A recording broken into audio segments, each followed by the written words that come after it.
கைகளை பின்னாடி இப்படி கொண்டு போக முயற்சி பண்ணும்போதெல்லாம் பயங்கரமாக வலிக்குது அவங்களுக்கு. ஸ்டிஃபாக இருக்குது, டைட்டாக இருக்குது, ஒரு மின்னல் அடிக்கிற மாதிரி ஒரு வலி ஏற்படுது அப்படின்னா இந்த பதிவை முழுசாக பாருங்கள். ஒவ்வொரு தடவை கையை பின்னாடி கொண்டு போக முயற்சி பண்ணும்போதெல்லாம் பயங்கரமாக வலிக்குது. இது ரொம்ப நாளாக இருக்குது, ரொம்ப வருஷமாக இருக்குது. மெடிசன்ஸ் அதுக்கு எடுத்துகிட்ருக்குறோம் அல்லது ஆயில் அப்ளை பண்ணிகிட்ருக்கோம். அது மெடிசன் எடுக்கும்போதோ எக்ஸ்டர்னலாக அப்ளிகேஷன்ஸை கொடுக்கும்போதோ ஓரளவுக்கு நல்லா இருக்க மாதிரி இருக்குது. ஆனால் திரும்ப ரொம்ப சிரமமாக இருக்குது. ரொம்ப வருஷமாக இதுக்கு சஃபர் ஆகிட்ருக்கோம். இதுக்கு என்ன தீர்வுனே தெரியலன்னு யோசிச்சுட்ருக்கீங்க அப்படின்னா நல்லா கவனிங்க. இந்த பதிவு உங்களுக்கு கண்டிப்பாக ஒரு கிளாரிட்டியை கொடுக்கும். இந்த கைகளை பின்னாடி கொண்டு போக முடியாமல் இருக்கிறதும் ஒரு வார்னிங் சிக்னல் தான். உங்களுக்கு தெரியுமா? உங்களுக்கு ஒரு உறுப்பு சார்ந்த, அதாவது சிறுகுடல் சார்ந்த பிரச்சனை இருக்குது அப்படிங்கிறத தான் இந்த சிரமமாக உங்களுக்கு சொல்லிகிட்ருக்கு. கைகள் தானே பிரச்சனைன்னு சொன்னோம். இவங்க சிறுகுடலை சம்மந்தப்படுத்துகிறாங்களே, எப்படி இருக்கும், இது எப்படி பாசிபிள்னு தானே யோசிக்கிறீங்க. இந்த பதிவை முழுசாக பாருங்கள்.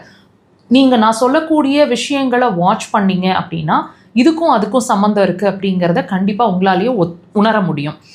உங்களுக்கு கண்டிப்பாக டைஜஷனில் ப்ராப்ளம் இருக்கும். இந்த கைகள் உதாரணத்துக்கு இந்த கைகள் பிரச்சனை அப்படிங்கிறது ஒரு 6 months இருக்குது, 1 year இருக்குது, மோர் தேன் 1 year இருக்குது அப்படின்னா டைஜஷனில் பிரச்சனை இருக்கும். அடிவயிறு ஹீட்டாக ஃபீல் பண்ணிகிட்ருப்பீங்க.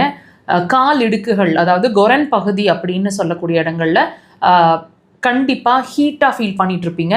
சில நேரங்களில் பாடியில் டெம்பரேச்சர் ஃப்ளக்சுவேஷன்ஸ், உள்ளேயே தலை சூடாக இருக்கிறது, உடம்பு கூலாக இருக்கிறது, மாறி இருக்கிற மாதிரி இருக்கிறது, அல்லது பாடி எப்பவுமே ஹீட்டாகவே தான் இருக்குதுன்னு ஃபீல் பண்ணுறது. அது மட்டும் இல்லைங்க, நீங்கள் என்ன தான் நல்ல ஆரோக்கியமான உணவுகளை வீட்டு சாப்பாடு, நல்ல பருப்பு எல்லாம் நல்லா சாப்பிட்டாலும் பாடி எக்ஸ்ட்ரீமாக சீக்கிரமாக எக்ஸாஸ்ட் ஆகிடுற மாதிரி ஒரு உணர்வு இருக்கும். நம்ம சாப்பிட்ற உணவெல்லாம் வேஸ்ட்டாக போயிட்டுருக்குதோ அப்படிங்கிற மாதிரி ஒரு உணர்வு உங்களுக்கு ஃபீல் ஆகும். சீக்கிரமாக எக்ஸாஸ்ட் ஆகிடுவீங்க. அண்ட் ரொம்ப எமோஷ்னல் டைப்பாக இருப்பீங்க. சின்ன விஷயத்துக்கு கூட டக்குன்னு கண்ணில் தண்ணி வந்துடுற மாதிரி இருக்கும். நல்ல விஷயத்துக்கும் சரி உடனே எமோஷ்னல் ஆகிடுவீங்க, கண்ணில் தண்ணி வரும். சின்னதாக சாதாரண ஒரு விஷயம் கேட்டாலும் உடனே எமோஷ்னல் ஆகி கண்ணில் தண்ணி வரும். இந்த மாதிரி எக்ஸாஜுரேட் பண்ணுற மாதிரி ஒரு சுச்சுவேஷனில் இப்போ சமீபமாக இருந்துகிட்ருப்பீங்க. அது மட்டும் இல்லைங்க, டெஃபினட்டாக நான் சொன்ன மாதிரி உங்களோட பாடி ஹீட் டெம்பரேச்சர் ஃப்ளக்சுவேஷன்ஸ் நிறையவே இருக்கும். தயவு செய்து வாட்ச் பண்ணுங்கள். இதுக்கும் அதுக்கும் சம்மந்தம் இருக்குது. அடிக்கடி கழுத்து பிடிக்கிற மாதிரியும் இருக்கும்.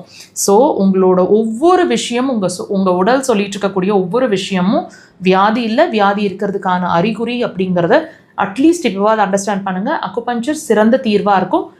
இம்மீடியட்டாக உங்கள் கை ரிலீஸ் ஆகிடும். வாட்ச் பண்ணுங்கள்.